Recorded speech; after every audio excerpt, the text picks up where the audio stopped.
Welcome into the Your Illini Nation pregame show here from the Enterprise Center in St. Louis. It is Braggin Rights night. It is the best time of the year. Andy Olson and Derek Piper from IlliniInquirer.com with you. Derek, we got to start first with, I think, of course, what happened last year. But before anything else, what an environment. Always fun to be here in St. Louis every season. It's always great. Yeah, the 50-50 split is a lot of fun. It's a unique environment you don't get in really any other game throughout the season. So you also don't get the cameras going down hot, man. Keep us going, Derek. You know, I got a little PTSD because I lost a laptop here one year. Trent Frazier threw an errant pass to the baseline, or I guess it was a sideline, and crushed a laptop. So make sure you got the insurance on all the technology. A little bit. I'm okay. I've got the insurance this year. New laptop insured for 2 years. So next two Braggin Rights, I'll be fine. We, of course, got Courtney here as well. Yeah, there we go. She's watching out for anything flying out. That was almost going to need to be a dive and catch. But, yeah, it's a lot of fun. It's a high-intensity environment. Two sides, as far as the fan bases go, they definitely don't like each other too much. Some of the rivalry in terms of, like, the faces in this game, like between, you know, a few years ago, you had Jeremiah Tillman, you had Mark Smith.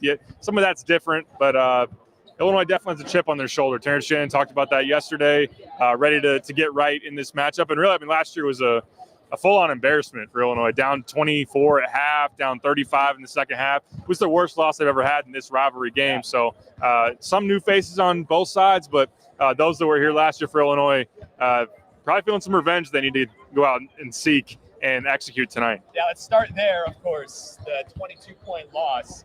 They were down by as many as 35 at one point in the second half. Illinois just really not in it whatsoever in that one. And when you look back at it, it seemed like it was a sign of things to come with that Illinois squad. Now, this time around, we've heard the players say that they feel different this time of year versus what it was last year at this time. Do you feel that just by watching the games from the outside, that they are right? This may be a little bit different Illini team as far as where they are at this point? I do feel different about this team. I think they're more mature. They're obviously an older group. It feels like a more connected group as well. Last year, dealing with obviously a lot of freshmen, a lot of newcomers, mixing in those transfers. Terrence Shannon was not nearly the leader that he was last year compared to this year. So I think that all mixes into a more trustworthy Illinois team. They feel that. We'll see if it plays out like that on the court. But I mean, the fact of, you know, they're 8-2 right now. They're 13th in the country.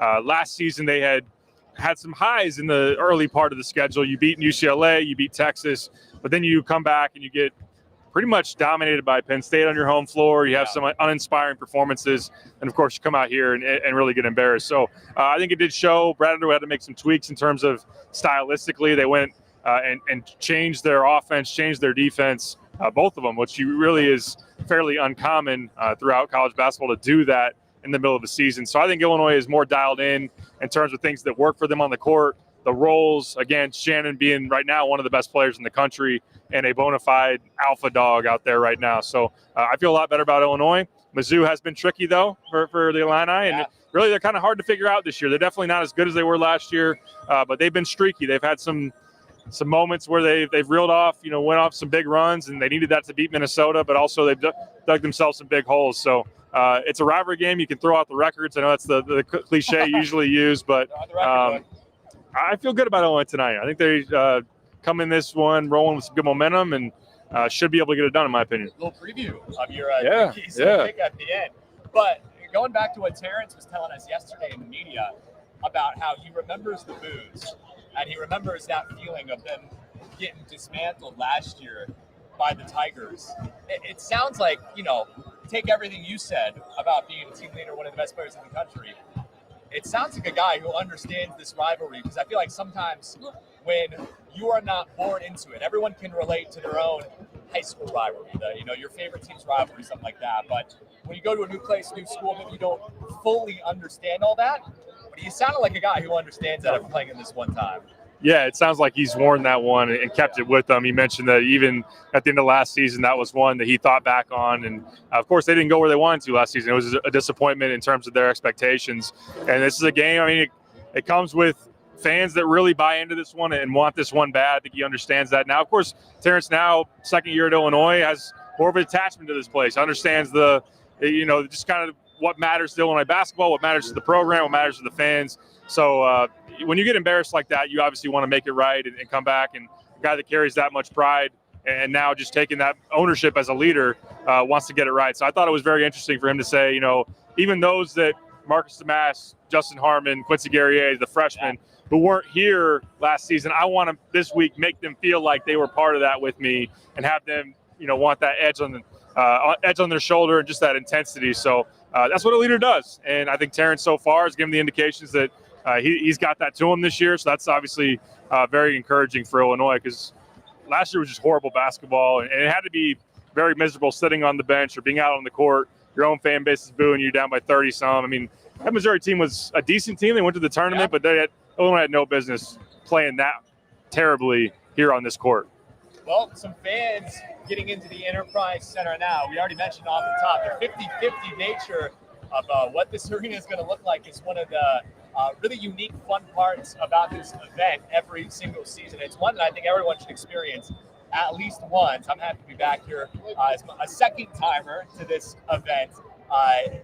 We already are seeing some fans. They're getting a little bit loud as the Illini going back into the locker room. It's going to get even more full as fans come in here, and they want to see an Illinois win. Last time they won was 2021, which only 2 seasons ago, but they lost 4 of 5 against Missouri in this game. What we were talking about before we even got on air here was that this game is unpredictable. Like you said, throw out the record books, but Missouri, it doesn't matter how good, how bad they are every single year. In this game, they want to win this one bad. It feels like they have no problem getting up and knowing what this game means as far as a rivalry. Yeah, I know it's easier for us to say on the sidelines here, but the eye test has said that Missouri has taken this one a lot more personally, and even we've heard that in recent years when Mizzou has come out and said, this is more than just a game to us. In Illinois, I feel like Brad Underwood's tried to tweak his approach, because at first, there were times where he said, we don't want to make too much out of one game. We want every opponent to be nameless and faceless, and we want to focus more on ourselves and actually who we're playing. And even after last year, I feel like Brad admitted to the fact that this is a different game. This is a different environment. This is something that you got to treat differently. So I feel like he's approaching that going into this year, just kind of hearing what Terrence said, that he's reminding the guys a lot of what last season was. And look, I think another thing that's worth noting is what's different about this game is you don't get back out on the court right away. Yeah. You go home to your families, you sit at Christmas time, and it probably dictates a lot of how your holidays go, how your mood is when you're sitting at home with your families at the dinner table and whatnot. And I'm sure that the Underwood family Christmases haven't been as joyful. Obviously, there's bigger things than basketball, but still, like you kind of stew with the result, whether it's going to be a great one in terms of lifting the vibes even more, or it's going to be one that hangs kind of a dark cloud. So I think knowing that from the players that have been through it, players that obviously last year went through that, and there was a lot of soul searching that had to take place for Illinois after this game last season. So I'm sure they want to flip that script, but there's no doubt. I mean, whatever it is that Conzo Martin did, whatever it is that Dennis Gates was able to do last year to motivate this team, they've been able to play like a squad that just wanted this really, really badly. I mean, look, the trophy's almost as tall as us. So there's one reason for it. And just it's a national and televised big time game with a high level environment. I think a lot of people would say, why wouldn't you get amped up, especially those that know the histories of these programs? It means a lot to people. All right, Illinois coming off a pretty good win against Colgate, a team that the way they described them afterwards, they kind of looked at it as an opportunity for almost an NCAA tournament dry run, right? Noon game. A conference champion that'll probably be about a 14 seed, and a lot of time to prepare for that one, like you would see in the first week of the NCAA tournament. Now, turning their focus to Missouri. If they win this one, they beat Fairleigh Dickinson on the 29th. Illinois has got 10 wins before the new calendar year for the first time since 2017-18. Not a great year overall for Illinois that year, but still, it's been a while since they've had this many wins in non-conference play. And you have to like that mindset from them and where they are right now. And maybe it's not as much of a quality win as last year's game would have been against this Missouri team, but you still get to say you beat an SEC opponent at this point of the year. Yeah, and there's no doubt this team's already been battle-tested, having played FAU and Tennessee, obviously Marquette, Kansas in the exhibition. So this is coming out of it. You're going to feel like you've seen what it's going to look like in the tournament. Like you said, maybe a Colgate that you would see in the early rounds, some of those other squads like a Tennessee that you would in Kansas, Marquette that you might see in a second weekend, or obviously even further than that. So we'll see what this year looks like for Missouri. Ultimately, right now, not profiling as a tournament team as it stands today. Of course, they'll have opportunities to build their resume in the SEC if they can get things together. But yeah, I mean, 10-2 out of the non-conference and into the meat of Big Ten play, and it kind of starts off challenging when you go back into January. Northwestern, I know they take that Chicago State loss, so it takes the shine off of their Purdue win. But we do know that Boo Buie and company can get things cooking and be a challenging team. And then right after the new year, before you know it, you're going to Purdue for a high-level test there at Mackey Arena. So coming out of this, taking care of business against Mizzou, Fairleigh Dickinson, a team you should definitely beat. They're having a tough year after actually beating the Boilers last year in the tournament. This sets up for Illinois should, honestly. You're sitting there at 13th in the country. Your resume looks decent right now. You played pretty well. You've gained some momentum. It feels like that you should be 10-2 coming out of this, and you just got to take care of business and show up. All right, well, it should be a really fun one here tonight. I'm most interested in seeing if we get to see Coleman Hawkins and Dane Danger playing in the same lineup again. We saw against Colgate, those two getting to play together one of the first times in a while. Dane Danger, of course, got into the starting lineup for Coleman Hawkins when he had that injury stretch earlier this year. And then since Coleman has come back, he's been in the starting lineup instead. Derek, what did you think of the way those two played together? Is it important to get Coleman and Dane out there? Because Coleman said after that game against the Raiders that he likes when he's playing with Dane because he doesn't have to play the 5 at that point. He gets to play his more natural position as like a 4. What do you think about those two together, and how important it is to get that lineup going? I think it's matchup dependent. It depends on who you're going against. If you see an opportunity down low, whether you're trying to match the size of a team like Colgate, who went 6'10", 6'11" at that 4 or 5 spots, or if you want to see a team that if you can't contain Dane in the post and you want to feed it down to him, then you can have that matchup of Coleman at the 4 and Dane obviously on the post. I think that Coleman, to his credit, is a very good entry passer. He's done a good job. He has obviously experience playing with Kofi where he's doing that high-low action. Coleman at the 4 would have to continue to shoot the 3 at a decent clip. He's done that a little bit here recently where he's got the 3 ball going. You got to continue that forward. But then on the flip side, I do think that Illinois in general will still want to play Coleman primarily at the 5 because it plays into the style of play they want to have. They want to open up the lane. They want to pull big guys away. They want to be able to post guys like the Mask in the mid post, maybe Ty Rodgers a little bit more as things go on in the season, and then open up the rim and the lane for Terrence Shannon Jr. to drive. So I do think that as you push forward, it's something that Bragg can kind of toy with depending on a vibe within a game. Hey, Dane's going early and want to get him more minutes, you can go that direction. Maybe you want to have a situation where Coleman is that spaced out guy and you play the 5 out and you can go that way too. So it's great to have options. I just think that probably for the most part, Coleman at the 5 makes the most sense for Illinois. But if Dane can get it going, then obviously there'll be times where you can run offense through him, know what you're going to get on the block. As long as he turns the ball over less and can be as good as he possibly can be on defense. There's a drop-off between Coleman at the 5 on defense versus Dane. What do you make of Ty Rodgers almost at not the midpoint of the season, but as we get ready to turn the calendar, as the point guard for the Illini, really one of the only ones on the roster? You can say that Dre Gibbs-Lawhorn is as well. Nicolo Moretti out right now, still in a boot, as we saw him in warm-ups earlier today. Does not look like he is returning imminently at all. He needs to get out of that boot first and then get back into practice. We heard before the Colgate game that he was feeling comfortable in that role. Brad Underwood says that he's happy with the way he's playing, especially on defense. But point guards, one of their biggest roles is being able to distribute the ball, run the offense. What do you just make of that experiment so far and where it's led the Illini, and should it continue going that way? I do think that Colgate was a nice step forward for Ty. I thought he was more aggressive. I thought he dished out the Brock really well, facilitating offense, playing in ball screens. We've seen, even though Ty's been the quote-unquote point guard and he has guarded a lot of points, that early part of the season, a lot of the offense is run through Terrence, is run through DeMass. So it's not a traditional sense of put the ball in Ty's hands and most possessions and have him create. So I do like that he was able to do some things against Colgate in that sense. Of course, they're a low to mid-major opponent. You're going to have to do that against a team like Missouri. Obviously, going to the Big Ten play and going to have to produce there. I just think for him, I want to see him attack the basket more and gain that confidence to where, you're not having situations where he has the ball under the basket, within 5 feet of the basket, and he's not looking to score. I think that athletically, strength-wise, he should be able to finish around the hoop pretty well. I know you don't want to send him to the free throw line a ton, but I do think that of late he's looked improved there, at least in terms of comfort at the line. So I just want to see him be able to use that as a way to produce some offense and not be a 4-on-5 type of situation, not be where teams are just completely disregarding him as a scoring threat. When he's off the ball, it's hard to want to go guard him on the perimeter. He's not going to shoot jumpers, and you don't really want him to. So there's limitations within it. I like Ty as a player. I do think he's defended really well. I think his rebounding is a great asset. But I think the question persists on as to whether that can hurt Illinois at some point. Because I thought against Tennessee, they didn't really feel the need to address him, and Ty was fairly non-existent on offense in that game. So can he be more of a factor? Can he be more of an impact guy, even if he's not going to shoot a lot of shots, especially jump shots?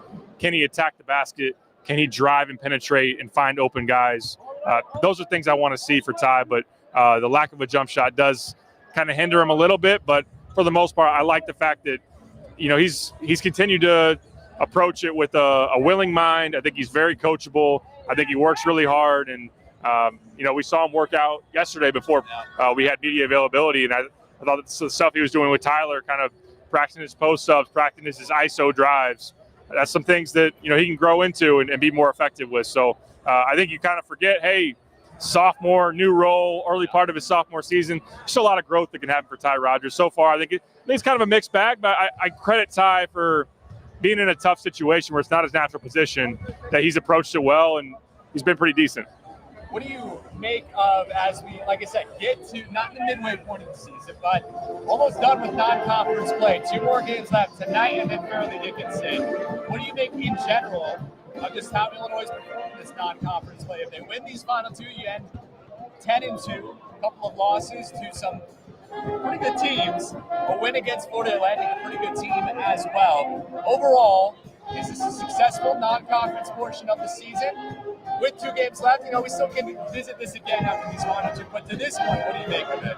I think it's great. I mean, you're 13th in the country. Yeah. I think you definitely take that. So the fact that they have a nice win on their resume in FAU, of course, you would have loved to have beaten Marquette or Tennessee, 2 teams that would look great on a resume, especially the Tennessee away from home, but even Marquette on your home floor would have been a really, really nice win. But you don't have a bad loss.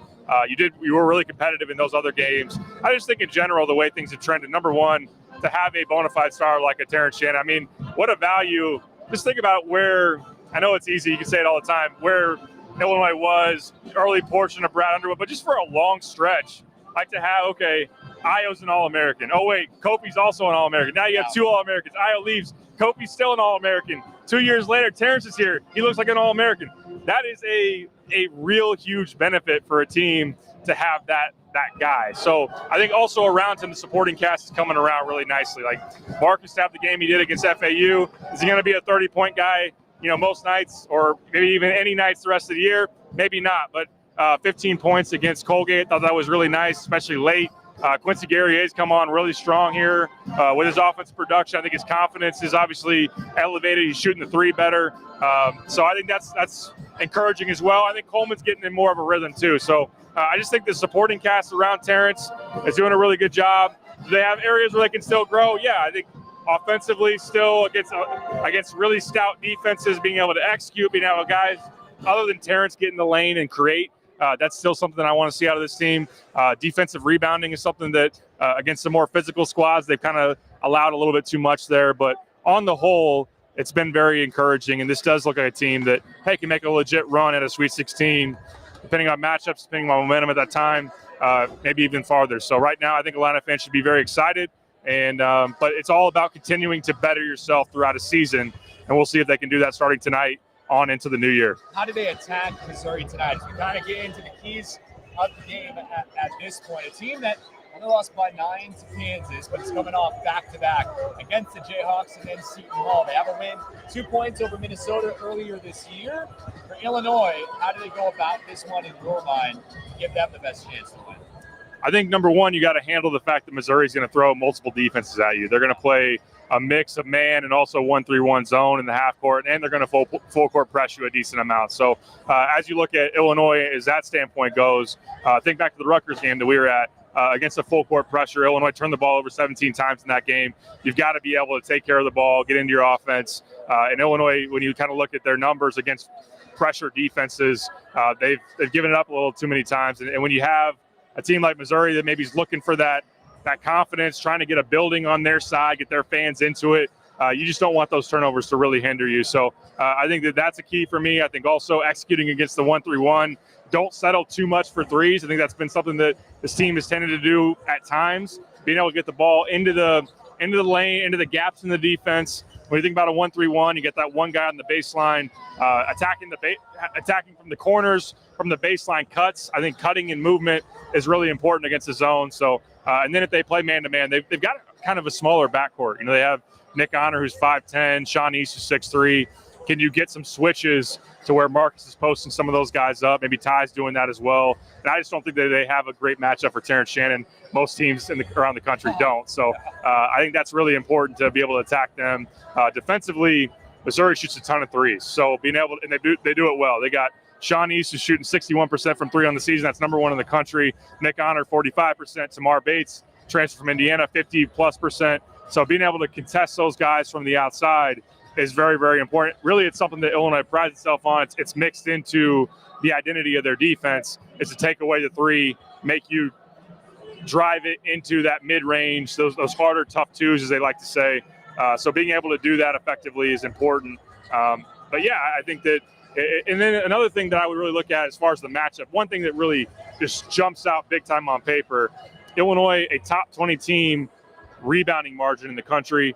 Missouri like 310. So they don't rebound the ball very well. They've given up a lot of offensive rebounds. I think Illinois could kill them on the glass. And if so, that just allows you to be in control, get second chance points, and then limit them to one shot at the other end. So Illinois, with their physicality, their rebounding prowess, if they were plus 19 on the glass against Colgate. If you're plus 10, plus 15, plus, then obviously you're in a position where you should be in control and you should be winning the game. All right. About 45 minutes now until game time. This one on Fox Sports 1. It does come on after a Big East battle, so we'll see how long that one pushes this game back here in St. Louis. But Derek, before we get to a score prediction, what are some names people should be looking out for on either side that you think maybe could pop off tonight? Yeah, you got to watch out for Sean East on the Missouri side, a guy that played a little bit of Bradley, then went to John A. Logan, and then transferred into Missouri last year. Was a role player off the bench for them last season. This season, he's their star. He's averaging 17 points a game. Like I said, he's shooting the three as well as anybody out there in the country. Really creative off the dribble, able to set guys up, able to get to the basket. So making things tough for him, not allowing him to get in a rhythm is going to be really, really important. Nick Honor is a guy that's built like a fullback. He's 5'10", 200 pounds, really stout and strong. Someone that shoots the three exceptionally well, and he's also a physical guy when he's going downhill or also D'ing up defensively. So those guys on the perimeter for Missouri are those that I'd watch out for. Great asset for Illinois is when you got Ty Rodgers, when you got Terrence Shannon, when you bring Justin Harmon off the bench. All those guys are really good defenders. So I like the ability for Illinois to match up with them and make things tough. On the other side, yeah, I just think it's continuing to get the supporting cast playing well. If Marcus Demas steps up and makes shots, gets his game off in the mid post, if Quincy continues on the run that he's going on, if Coleman is solid and making good decisions, taking good shots, Illinois is going to be in a really good position. So I also look to guys like Quincy to get after on the glass, Coleman as well. Marcus has that ability. So those are really the highlight guys for me. And also, while he hasn't played a whole lot, maybe this is a moment. We saw one year Trent Frazier come in here as a freshman and really announce himself to the Illini fan base. I think Dre Gibbs Lawhorn's going to have a moment here at some point. I know he's missed a decent amount of shots here recently, hasn't played a lot of minutes. He's going to spark a game at some point this season. Maybe it's tonight. I don't know that Illinois needs him to do it tonight, but you never know. And like I said, Trent did it one year here in this building, and maybe Trey's got that in him. We'll see. We'll see. All right. Something to look out for tonight. All right. Derek, people who have read Three Keys and a Pick know already what it is. But what is your score prediction here tonight in Braggin Rights? I think Illinois gets it done. I think they handle Missouri. You look at the Tigers, while they only lost by 9, like you said, at Kansas, nothing you'll scoff at playing at Allen Fieldhouse and holding that to a single possession or a single-digit game. They were down by as many as 18 in that game. They were down by as many as 19 to Seton Hall, down by as many as 20 at Minnesota and had to come back and win. So you do give them credit for some of these comebacks, but if they're going to dig themselves a big hole against an Illinois team that's hungry and knows that they obviously got embarrassed last year, I think that's going to be a recipe for Illinois to be able to take control of this game and not let go, hold on for dear life. So I mentioned the rebounding. I just think Illinois controls this game. I think Terrence leads a very focused and energized Illini team and gets this crowd going. So I have Illinois 81, Missouri 66, 15-point win for Illinois, and a very Merry Christmas and Happy Holidays for Illini fans and for this team. I have a very similar score. I got Illinois at 81, just like you do. But I got Missouri at 69, simply because I think what you bring up with the fact that they have been able to come back in so many games this year to like to make it close. We know that they like to beat Illinois as well as you've seen for the last 5 seasons. So I have to imagine it's going to be pretty close. Could be 15 points, though, like you said. We'll have to wait and see. This one should be a very fun one. All right. How can the people at home, they crave content to watch before this game gets going on Fox Sports 1. Where can they find that on Illini Inquirer? Go to IlliniInquirer.com. I have my 3 keys and a pick. As you mentioned, I also did a mailbag this week. It's super long, a lot of topics to hit on, a ton of questions. Transfer portal. Everyone's looking forward to always the roster building angle, but setting expectations for the rest of the season. What's the success for this team? What would be falling short and a failure? What are some areas where they can really grow? And just hit on a bunch of different stuff. So definitely want to check that out. I also will tell you to keep your eyes open. Joey Wagner did a great feature recently that's going to be published here soon on Terrence Shannon Jr. And just kind of his development coming into his own, elevating his stock to possibly even a first-round pick and what goes into that. Obviously, everybody's seen a lot about him getting up at 4:30 in the morning and getting in the gym. Joey got some good stuff on that. So keep an eye on that. Jeremy and Joey also did great work on signing day. So if you're catching up on everything that happened for Brett Bielema and company earlier this week, that's a great place to go. All 3 of us are here to cover the game. We'll have a podcast. We'll have some sodas after the game. We're here to have fun. I hope everybody at home enjoys this one as well. I think the people in the building will too. It's time for a nice Christmas break. By the way, if you're watching this, be sure to tweet at Joey Wagner about having to sit somewhere up there in the hockey seats. That's mean. I'm sure he would love to hear from you. He never picks on you, man. No, never. He never does. All right. That's it for the Your Illini Nation pregame show. Thank you for joining us. Wherever you're watching this right now, Twitter, Facebook, YouTube, or WCIA.com. You can join us afterwards for Brad Underwood's postgame press conference. Should be about 10:20 or so, I would say. It really depends on when this one gets going on Fox Sports 1. Again, 8 p.m. tip-off, or at least it's supposed to be. It might be closer to 8:10 or something like that. How TV windows work. Should be an interesting one. On air tonight at 10, we'll have highlights plus sound from Brad as well. This post-game press conference is still going, so be sure to tune in to that. For Derek, I'm Andy. Thanks for joining us on the pregame show as always. Hope you enjoyed the game, everyone, and we will see you back here afterwards for post-game press conference.